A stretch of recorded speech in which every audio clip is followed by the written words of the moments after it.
Hey guys, I wanted to put together a quick video to show you how to load and log a recipe in MyFitnessPal. At Restoration, we have several clients who are tracking their macros in MyFitnessPal, and one of the amazing features that it has is a feature so that you can load a recipe and divide it up into servings, and then you can log it. This comes in handy when you're doing things like maybe a chili or a big pasta casserole or something that has multiple ingredients in it that you're not sure how to divide it up into servings and how to log everything properly. So in this video, I am going to show you how. Okay, so when you are in your MyFitnessPal, you're going to come down here to the sign that says more, the ... You're going to click on it. All right, and then you're going to come up here to the line that says My Meals, Recipes, and Foods. You're going to click on that. And then you're going to come down to the blue bar down here that says Create a Recipe. And then you're going to go up here that says Enter Ingredients Manually. Okay, so now you're going to title your recipe. So I'm just going to title this one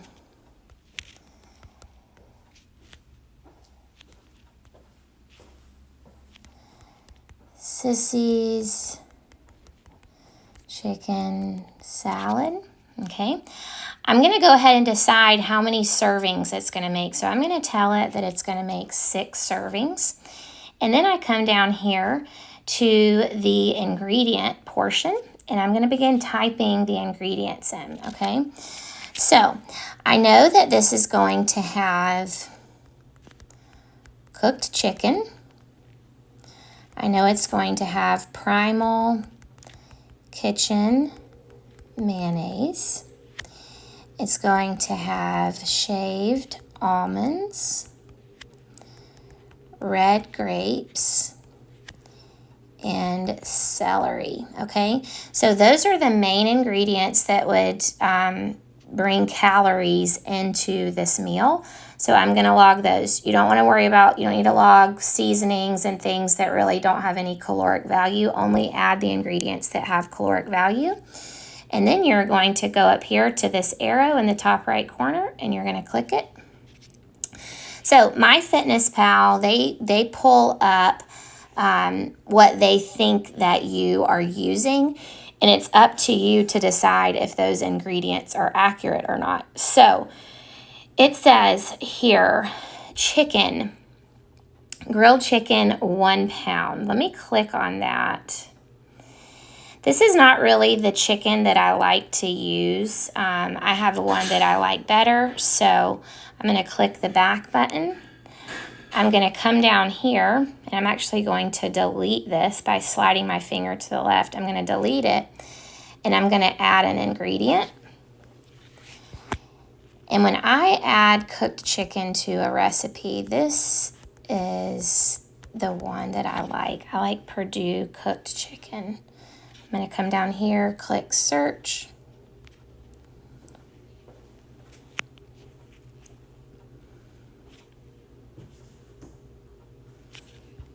Okay, so I'm going to come up here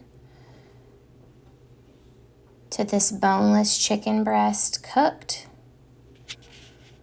Okay, so in this recipe, I know that I'm doing 1 pound of chicken. Okay, so I'm going to change the serving size. I'm going to make it 1 ounce. I'm going to go up and click the check mark, and then I'm going to come down here, and I'm going to say that it has 16 ounces. I'm going to click the check mark again. Go up here, click this check mark. Boom. Okay, so that's what I want that to say. That's correct. Now I have to tell it how much mayonnaise I'm using. Okay, so I'm going to click on this one. And I am going to be using 1/4 cup, but that is not giving me that option. So I'm going to click down here where it says search for alternative.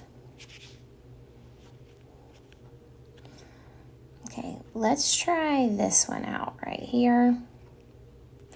Let's see if it'll let me change the serving size. It will. Okay, so I clicked the serving size as a cup. I'm going to come up and click the check mark. And then I'm not really using a cup of mayonnaise, but I'm using 1/3 of a cup.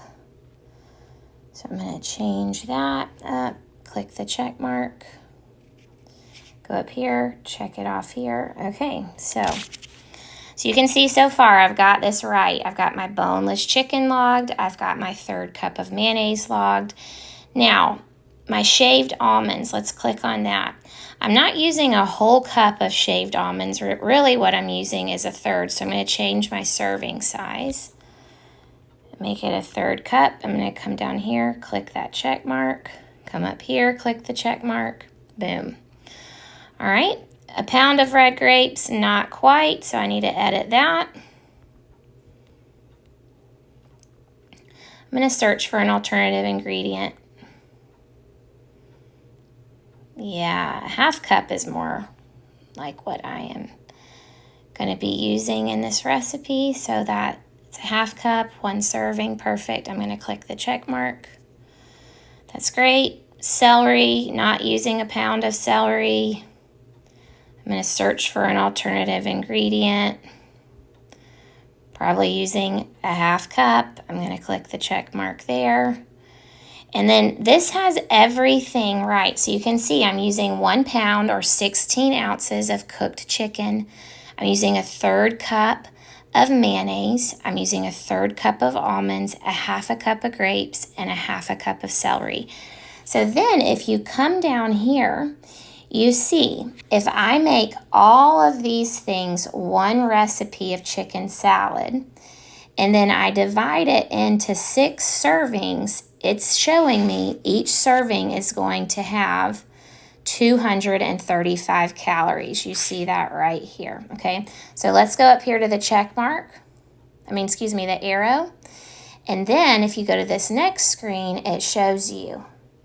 Here it is, okay? So if you were to do all of those ingredients on the last page, divide it into 6 equal servings, the calories would be 235 calories. The total fat would be 14.2 grams. The total carbohydrates would be about 3 grams, and then 24 grams of protein. I'm going to click Save. Now, how do I log this in MyFitnessPal? I'm going to go up here to the arrow. I'm going to go to my diary down here. I'm going to go to my lunch. I'm going to click on that button. All right, I'm going to go to my recipes right here. And look, there's that recipe I just added. I'm going to click this plus sign. All right, and then we'll go back. And look, there is that recipe. So it's already there, okay? It's already there. All of the macros are right. Looks perfect. Click the check mark. And that is how you successfully add a recipe to MyFitnessPal and then log it into your log.